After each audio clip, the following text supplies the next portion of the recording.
नमस्कार दोस्तों आज की इस वीडियो में अपन बात करने वाले हैं कि विधानसभा आम चुनाव 2023 की जो तिथि है इलेक्शन कमीशन ऑफ इंडिया द्वारा निर्धारित की गई है कर दी गई है।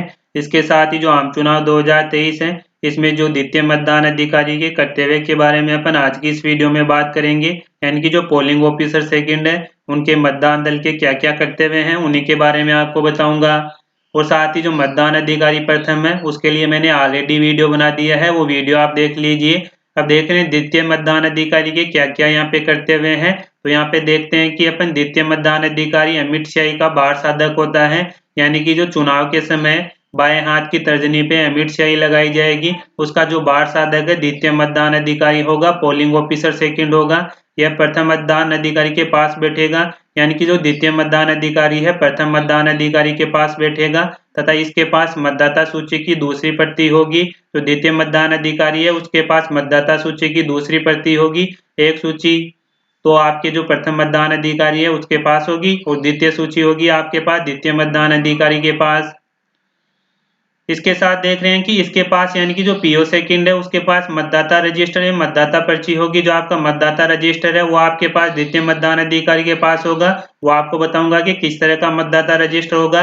यानी कि जो मतदाता है उसके आपके साइन भी करवाने होंगे मतदान रजिस्टर में। आयोग के नवीनतम दिशा निर्देशों के अनुसार जो मतदाता रजिस्टर 17A में वास्तविक मतदान से पूर्व मॉक पोल का डाटा क्लियर करने का प्रमाण पत्र अंकित किया जाएगा। यानी कि आप वास्तविक मतदान शुरू होता है उससे पूर्व आप जो मॉक पोल कराते हैं, मॉक पोल का डाटा क्लियर करने का आपको प्रमाण पत्र है जो आपके मतदाता रजिस्टर है उसमें आपको अंकित किया जाएगा।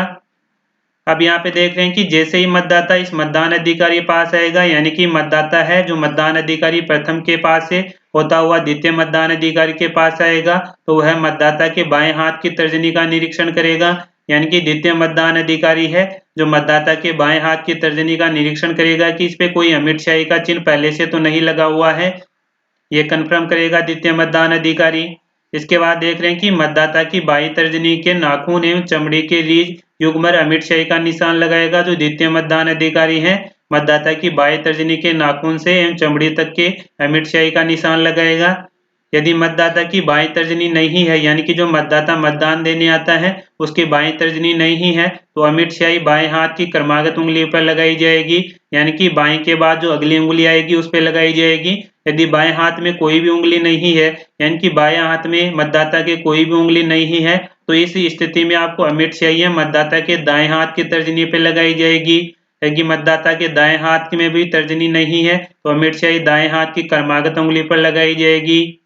अगर जो मतदाता है उसके दाएं हाथ में कोई भी उंगली नहीं है तो अमिट शाही बाएं हाथ अथवा दाएं हाथ के अंतिम सिरे पे लगाई जाएगी। यानी कि अगर मतदाता के दाहिने हाथ में भी और बाइने हाथ में भी किसी तरह की कोई उंगली नहीं है तो अमिट शाही बाएं हाथ अथवा दाएं हाथ के अंतिम सिरे पे लगाई जाएगी।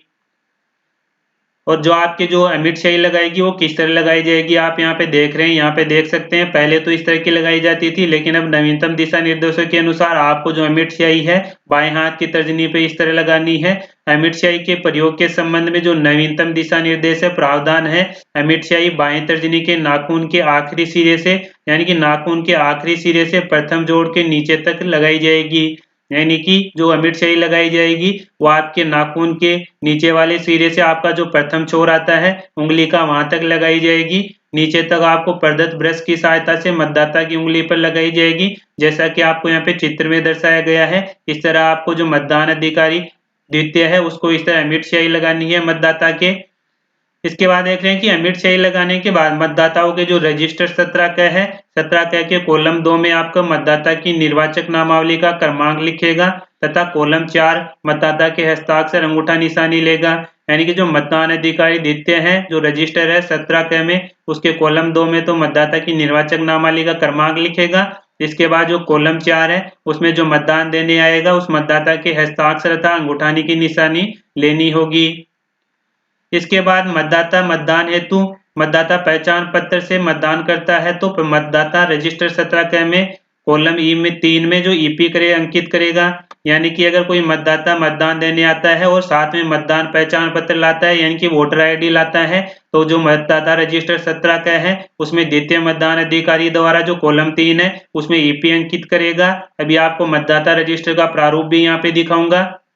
यदि मतदाता की पहचान किसी अन्य फोटो युक्त दस्तावेज से की जाती है, यानी कि अगर मतदाता पहचान पत्र नहीं लाता है मतदान देने, तो राज्य निर्वाचन आयोग ने इस प्रयोजनार्थ विनिर्दिष्ट किए हैं कि ऐसे पहचान दस्तावेज से क्रमांक के अंतिम 4 डिजिट मतदाता रजिस्टर के अभियुक्त रिमार्क वाले कॉलम में लिखे जाएंगे।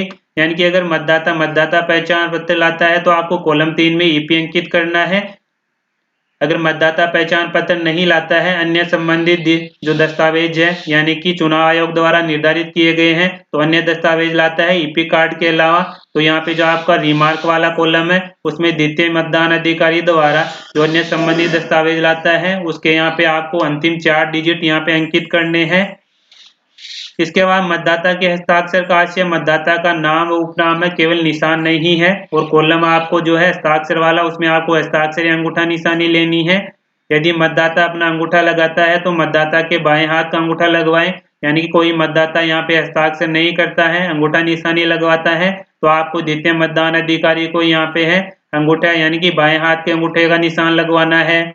यदि बाएं हाथ का अंगूठा नहीं है, यानी कि मतदाता के बाएं हाथ के अंगूठा नहीं है, तो दाएं हाथ का आप अंगूठा लगाएंगे। यदि दोनों अंगूठे ही नहीं है तो बाएं हाथ की उंगलियों की छाप ले। यदि बाएं हाथ की उंगलियां भी नहीं है तो दाएं हाथ की उंगली की आपको छाप लेनी है।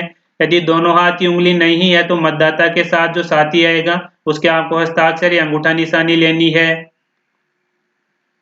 इसके बाद जो द्वितीय मतदान अधिकारी का अगला कर्तव्य है वो है कि उपरोक्त कार्य करने के बाद यानी कि अंगूठा निशानी या साइन करने के बाद द्वितीय मतदान अधिकारी द्वारा मतदाता को एक मतदान पर्ची जारी की जाएगी।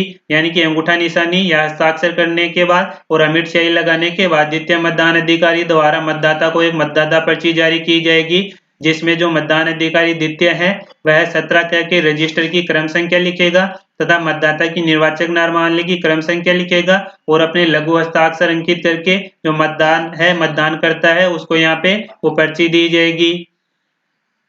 इसके बाद देख रहे हैं कि जो पर्ची देने के बाद यानी कि जो मतदाता है वो तृतीय मतदान अधिकारी के पास जाएगा और अपना वोट यहाँ पे देगा। इसके पहले देख रहे हैं कि आपके जो मतदाता रजिस्टर है उसका प्रारूप किस तरह होगा। तो यहाँ पे देख रहे हैं कि जो मतदाता रजिस्टर में प्रारूप 17 का है उसका मतदाता रजिस्टर में देख रहे हैं इस तरह की जो पर्ची है निर्वाचन क्षेत्र से यहाँ पे नाम आ जाएगा, लोकसभा राज्यसभा की विधानसभा, और यहाँ पे देख रहे हैं मतदाता केंद्र का संख्या और नाम आएगा और निर्वाचक नामावली के भाग संख्या यहाँ पे आ जाएगी। अब देख रहे हैं ये आपका मतदाता रजिस्टर है जो द्वितीय मतदान अधिकारी के पास रजिस्टर रहेगा। मतदाता रजिस्टर वो इस तरह का आपका रजिस्टर रहेगा। यहाँ पे देख रहे हैं आपकी क्रम संख्या आएगी, ये क्रम संख्या रजिस्टर के अनुसार जो मतदान लगेगा वास्तविक मतदान उसकी क्रम संख्या आएगी। इसके बाद निर्वाचक नामावली में निर्वाचक की क्रम संख्या आएगी। इसके बाद जो तृतीय कॉलम होगा उसमें आपका आएगा निर्वाचक द्वारा अपने पहचान के सबूत में प्रस्तुत दस्तावेज का ब्यौरा यहाँ पे लिखना होगा। यानी कि अगर ईपी कार्ड आता है तो यहाँ पे ईपी कार्ड ईपी लिखेंगे, अन्य दस्तावेज आएगा तो उसके अनुसार आपको यहाँ पे ब्यौरा देना है। और निर्वाचक के हस्ताक्षर अंगूठे की निशानी यहाँ पे लेनी है कि यानी कि जो मतदाता मतदान देने आएगा उसके हस्ताक्षर अथवा अंगूठे की निशानी यहाँ पे आपको लेनी है और अन्य कोई टिप्पणी आप यहाँ पे लिख सकते हैं। इसके बाद देख रहे हैं कि पीठासीन अधिकारी के यहाँ पे हस्ताक्षर होंगे। इसके बाद जो आपकी मतदाता पर्ची होगी जो द्वितीय मतदान अधिकारी द्वारा मतदाता को दी जाएगी वो इस तरह की आपकी पर्ची होगी। यहाँ पे मतदाता रजिस्टर के कॉलम 1 के अनुसार निर्वाचक की क्रम संख्या आएगी और यहाँ पे मतदाता की निर्वाचक नामावली में यथा प्रविष्टि निर्वाचक क्रम संख्या आएगी और यहाँ पे मतदान अधिकारी के हस्ताक्षर होंगे। तो ये थे आपके द्वितीय मतदान अधिकारी के कार्य और कर्तव्य।